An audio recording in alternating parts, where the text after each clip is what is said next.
The very first day of rehearsals at the Royal Court Theatre, and Mary and I happened to bump into each other at the station. We were a little bit early, and with the greatest simplicity, she just took my hand and started talking to me as Joe. I mean, as you, me, whoever.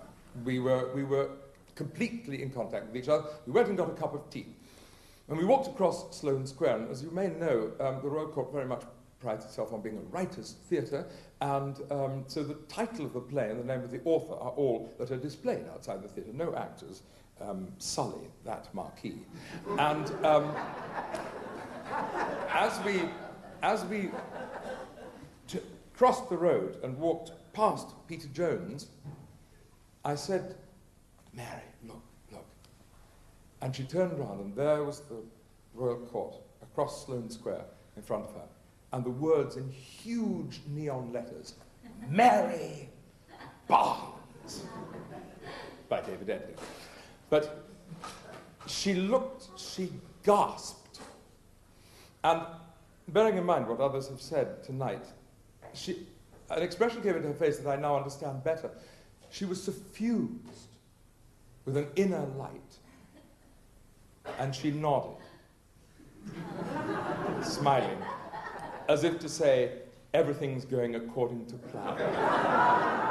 Thank you.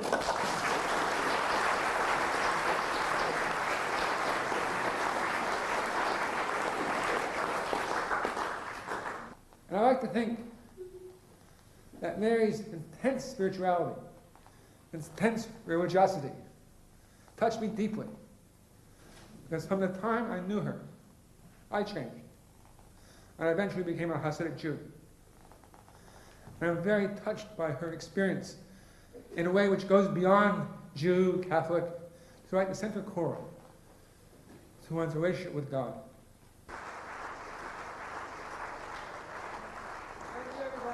And at the end, all the therapists left and the place collapsed. I think it had to do with Lang, particularly Lang not being here. This house, this room, was his body and his soul.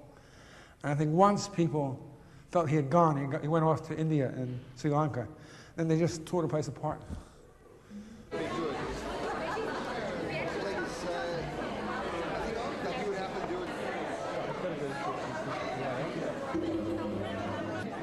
What went on here was very much an experiment, and a very daring experiment in a way.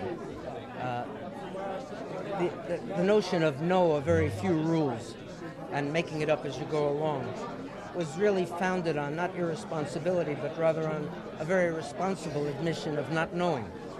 Who actually understands about madness? Who actually knows what's best for someone? And the notion of allowing people to find their own way, in their own time, with whom they pleased and without whom they didn't want to spend time with, was a very radical notion in terms of our existing way of treating people who are considered mentally disturbed in hospitals. But actually it made a lot of sense, and it still makes a lot of sense. Kingsley Hall was a hippie commune, but it also had this sort of wonderful, grandiose sense that it was setting an agenda not just for itself, but it was providing a model for how the whole of the universe should be, how people should live throughout the universe. It's kind of wonderful and grand and silly and great. It created the ground in which feminism grew, in which the environmental movement grew, and in which, the New Age and alternative medicine, all these things arose out of the perception that the personal is political. And I think Lang provided a vocabulary and a language for that to actually happen. I thought it was wonderful. I thought it was exciting, it was wonderful, and at times it was driving me mad. It was only when I began to reflect years later that I think about overstepping boundaries, and I would put it a different way, non-containment. Mary was very special, what she went through. But there were a lot of people here who needed help, who somehow didn't get it, or didn't change, or only got part of what they wanted.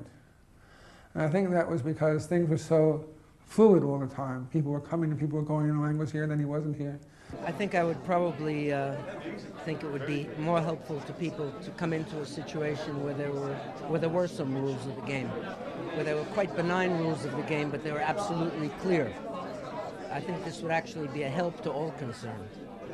But I think it wasn't a mistake not doing that. Sure. I think it was very right, taking our chances with each other and admitting our ignorance. We're brought together by something, and we can't work out exactly what it is. That's why we call it family, because they're really, I don't feel like there's a great deal of choice, actually. You know? Yeah, we find ourselves together, and somehow some kind of need. I mean, one of the questions I wanted to ask was whether you experienced the same sense of urgency that we're experiencing, the urgency to change and for things to move on. Some of us oldies indeed sense a great urgency. I think if we don't find a way to cooperate and live together more harmoniously and with a greater degree of justice, we're going to sink the whole ship. And allow for difference, in fact allow for vast, infinite difference, because I think we are infinitely different from one another.